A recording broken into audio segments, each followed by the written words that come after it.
আসসালামু আলাইকুম বন্ধুরা। আপনি কি জানেন একটা আমল আছে যেটা ছাড়া মানুষ মুসলমান হয়েও সবচেয়ে বড় ক্ষতির মুখে পড়তে পারে? সেই আমলটার নাম কি? সেই আমলটার নাম হচ্ছে সালাত, নামাজ। আজকের এই ভিডিওটা ভয় দেখানোর জন্য না, বরং জাগিয়ে তোলার জন্য। শেষ পর্যন্ত শুনুন, কারণ এই কথাগুলো হয়তো আপনার জীবন বদলে দিতে পারে। রাসূল সাল্লাল্লাহু আলাইহি সাল্লাম বলেছেন, কিয়ামতের দিন বান্দার প্রথম হিসাব নেওয়া হবে নামাজ সম্পর্কে। ভাবুন একবার, যদি প্রথম প্রশ্নে আমরা ফেল করি। নামাজ শুধু ইবাদত না, নামাজ হলো মুসলমান আর কাফেরের মধ্যে পার্থক্য। রাসূল সাল্লাল্লাহু আলাইহি সাল্লাম বলেছেন, বান্দা ও কুফরের মাঝে পার্থক্য হলো নামাজ। যে নামাজ ছেড়ে দিল সে কুফর করল। ভাই, এই হাদিস শুনে কি আপনার বুক কাঁপে না? নামাজ ছাড়া মানে আল্লাহর সাথে সম্পর্ক ছিন্ন করা। নামাজ ছাড়া মানুষ অন্তরে শান্তি পায় না, দোয়া কবুল হয় না, জীবনে বরকত থাকে না। সে হাসে কিন্তু তার হাসির ভেতরে শান্তি নেই।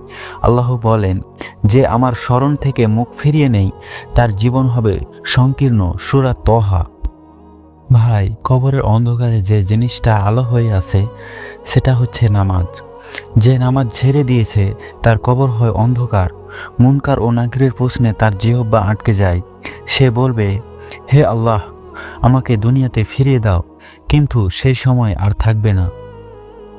সেদিন মানুষ ডুবে যাবে ঘামে, সূর্য থাকবে মাথার কাছে।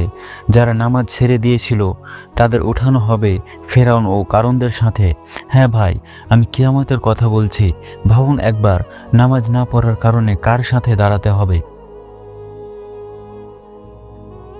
প্রিয় ভাই, এখনো সময় আছে। আপনি হয়তো আজ পর্যন্ত নামাজ পড়েননি, কিন্তু আল্লাহ এখনো দরজা বন্ধ করেননি। রাসূল সাল্লাল্লাহু আলাইহি সাল্লাম বলেছেন, যে ব্যক্তি আন্তরিকভাবে তওবা করে সে এমন যেন সে কখনো গুনাহ করেনি। আজ থেকে শুরু করুন, এক ওয়াক্ত হলেও ঠিক করুন। হে আল্লাহ, আমাদের নামাজ কায়েমকারী বানান।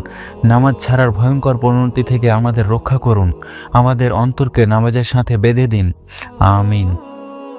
যদি এই কথা আপনার হৃদয় স্পর্শ করে, একটা আমিন লিখুন আর ভিডিওটা শেয়ার করুন। আর এমন ইসলামিক ভিডিও পেতে চ্যানেলটি সাবস্ক্রাইব করুন। আজকের মতো এ পর্যন্তই। সকলে ভালো থাকবেন, সুস্থ থাকবেন। আল্লাহ হাফেজ।